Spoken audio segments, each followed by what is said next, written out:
Okay, thought I'd go over my basing solution for the Old World, Warhammer Fantasy, the Old World, Return of Fantasy.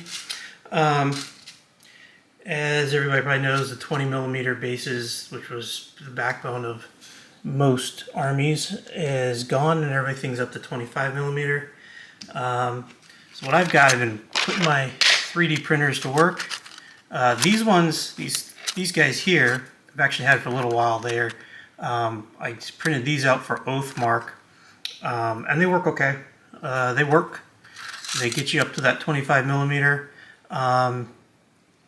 and they print out quick. You can kick them out pretty quickly, and they don't take a lot of plastic. With they're hollow, but for Oathmark they're fine. For Warhammer, they're okay. They'll get you by. The problem with them is they're thin, so you can get the guys knocked off a little easier, I guess.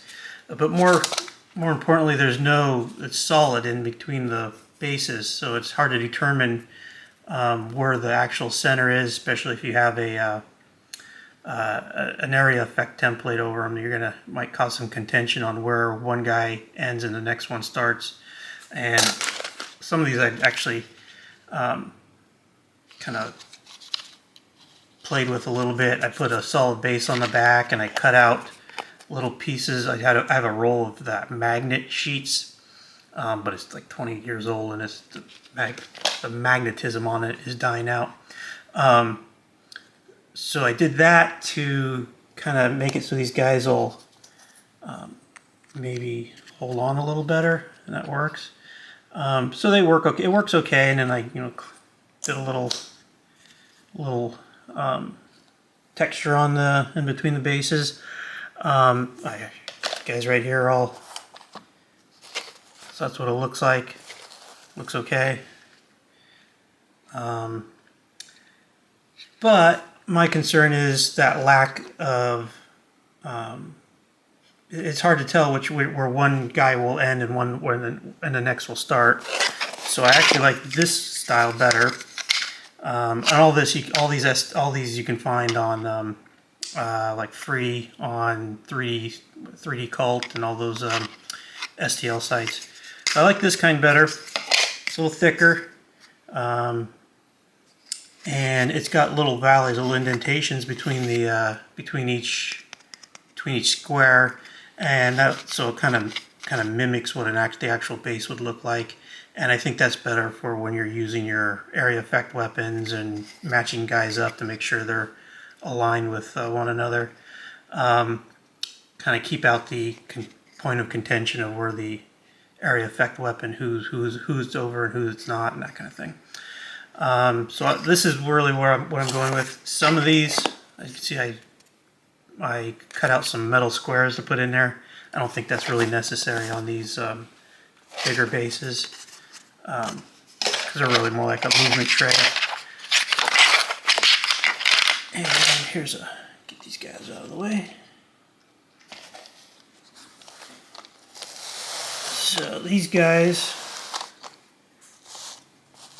are now up to speed with their 25mm bases, and I use various, so as I take casualties I can move things around. Some are on individual. So yeah, let's talk about the individual bases. Printed a bunch of these. Again, they're indented, so you can drop your base in there, the old guy in there. The only thing you have to have is some kind of magnet. So I'll have to go back through and put magnets and all. Some of my guys have magnets already, most of them don't. So I'll have to get some magnets in there. So yeah, this is an example of a 30mm base for the orcs. And what I use for the metal, there's a couple options. What I went with was there's rolls of metal strapping that you can get out of the plumbing section at Lowe's and Home Depot and that. And it's already, what is that, maybe 20 millimeters in width, maybe a little less. And so you just cut it down. Fortunately, my roll's already cut up, but Yeah, so there's that option, there's this option. The other thing you can do is some of these, you can see these ones that don't have a hole in it. There's this metal tape you can buy on Amazon. It's the only place I found it. I'm sure there's others. And this stuff cuts real easy. It's already got a sticky side to it. The only problem, my being picky, but it has the cushion, which is sticky on the one side, and that cushion raises it up by maybe a millimeter or so. So I was shaving off on some of it. I was shaving off the cushion and then gluing the metal in. But I'm probably being overly picky on that, and you could just drop it in with the cushion, and the cushion's sticky, so you don't even have to glue it to the base, and you're done. This was about $10 for the roll. I think it's about 3 feet, and the strapping is like 6 or 8, 9 feet, something like that, for $10. And the other downside of the strapping is it's a little thick. You have to have some either really sturdy, tough scissors or some kind of snips like I've got here, to cut through it.